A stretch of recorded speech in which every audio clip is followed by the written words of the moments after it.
Bon, aujourd'hui, je vais vous refaire une vidéo sur mon système de chauffage autonome. Donc, j'en avais déjà fait une, mais j'étais pas très convaincu par le résultat. Enfin, ça fonctionnait très bien, mais c'était l'aspect pratique qui n'était pas très au clair. Donc voilà, il n'y a pas énormément de différence hein, par rapport à la dernière fois. Alors, sauf que ben, j'y ai rajouté une entrée de courant en 220, donc qui permet de pouvoir me connecter directement sur le réseau. On va voir après pourquoi. De ce côté-ci, bah, c'est toujours un peu la même chose. Bon, bah, vous connaissez, hein, il y a l'échappement qui est là, donc il n'y a rien besoin de rajouter, ça sort directement. Et puis la sortie d'air chaud, j'y ai rajouté une prise 220 qui me permet de pouvoir sortir du courant. Donc je peux avoir du 220 par le biais de cette prise. À l'arrière, bon, il y a toujours le même système de fixation qui permet de pouvoir le crocher directement sur le rack par ces pièces qu'on a ici. Et puis je le verrouille avec un système ici que je visse. Voilà, donc hein, ça permet vraiment de pouvoir le clipser. Donc de ce côté-ci. Et puis de l'autre, ben, toujours la même chose, j'ai deux aérations pour ce qui concerne l'admission. Je vais vous expliquer pourquoi j'ai modifié le système. Pour la simple et bonne raison que côté partie électrique, ça ne me plaisait pas vraiment. En fait, j'utilisais ça comme batterie.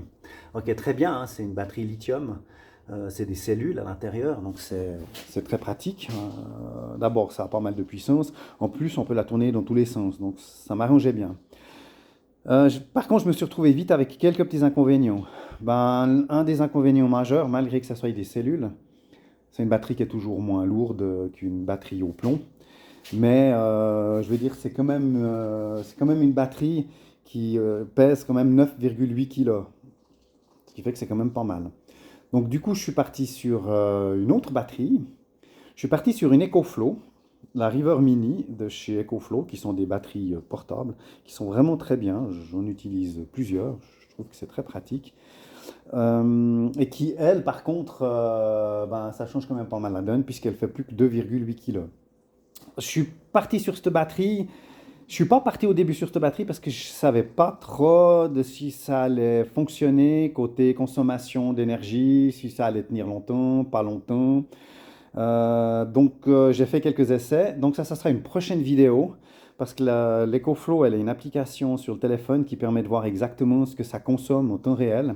Et là, j'ai fait une vidéo qui dure un petit peu longtemps quand même. Je vous la mettrai plus tard.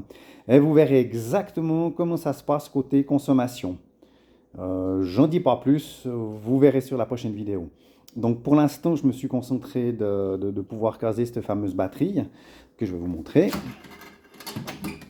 Donc voilà. Donc voilà mon EcoFlow qui est donc aussi une batterie cellule, ce qui fait qu'on peut la tourner aussi dans tous les sens. Donc ben, j'y ai simplement rajouté, ben, comme je vous ai montré tout à l'heure, la prise ici, ce qui me permet en fait, comme elle est bien faite cette batterie, de pouvoir la recharger via le 220. Ça c'est vraiment sympa. Je peux la recharger via le 12 volts par la prise de l'allume-cigare euh, qui est ici. Voilà, il faut encore que je fasse juste une connexion que je vais mettre probablement ici pour pouvoir brancher directement sur la caisse l'allume-cigare. J'attends le matériel en fait. Et de l'autre côté, comme je vous ai montré tout à l'heure, ici, voilà, ben, comme elle sort du 220, je me suis dit tant qu'à faire, autant en profiter. Donc voilà le résultat. J'ai essayé de vous le montrer un peu mieux. Je ne sais pas si on le voit très bien. Ça prend quand même un peu moins de place. Hein, je trouve que voilà, ça reste quelque chose de relativement compact. Je vais vous donner quand même quelques chiffres, parce qu'on m'a posé la question. Donc la caisse, on a lu. Moi, j'ai rien inventé, on la trouve sur le commerce, hein, directement, il n'y a aucun problème, quoique je les trouve quand même un peu chers. Elle fait 60 cm de long par 26 cm de large et on a une hauteur, je vous le montre bien, de 30 cm. Comme je l'ai expliqué dans les autres vidéos, oui, je sais que Vevor font des kits tout complets, mais je ne crois pas qu'il y a la batterie avec. Je ne me suis pas très bien renseigné, mais il me semble que la batterie n'est pas intégrée avec. Et moi, ça ne m'arrangeait pas, pour la simple et bonne raison que leur kit, d'abord, il était beaucoup trop haut, puis surtout, ben, il n'y avait pas la batterie. Et moi, il me fallait quelque chose qui ne dépasse pas les 30 cm de haut, parce qu'une fois que la tente elle est pliée, ça ne dépasse pas cette hauteur, ce qui fait que le tout sur la Suzuki, j'arrive à une hauteur totale de 2 mètres. Et cette hauteur, pour moi, elle est très importante parce que cet été, en voyageant avec mon van, j'ai aussi un van, un Renault Trafic, qui est complètement aménagé. Et là, le cahier des charges du van était aussi de ne pas dépasser les 2 mètres. J'ai pas mal voyagé cet été et croyez-moi, le coup des 2 mètres, ben, ça m'a vraiment sauvé plus d'une fois pour aller dans des endroits où malheureusement on ne peut pas parce qu'ils mettent des barres. En France, j'ai remarqué, surtout en France, c'est vraiment la mode. Hein, c'est les bars et puis, alors juste pour l'anecdote, ils aiment bien les gendarmes couchés. Alors, je sais pas si en France on dit la même chose. Moi, j'appelle ça des casse-auteurs, hein, donc c'est vite vu. C'est des machins, c'est limite si ça fait pas 20 cm de haut, puis qu'il faut pas sortir de la voiture pour la pousser, pour monter, pour redescendre. Mais bon, voilà, ça c'était juste une anecdote. Donc voilà le système. La prochaine vidéo, comme je vous ai dit, elle sera dédiée aux consommations et de combien de temps peut tenir cette petite batterie EcoFlow en étant complètement autonome. Voilà. Ah, j'ai juste oublié quelque chose aussi qui peut vous intéresser, puisqu'on était dans les mesures. Le poids total de la caisse avec la batterie, donc tout complet, ça pèse 15 kg. Voilà, c'est quand même quelque chose à prendre en compte suivant où vous la mettez. Voilà, à savoir. Ah, il y a encore juste un autre détail que j'ai oublié de dire dans les commentaires.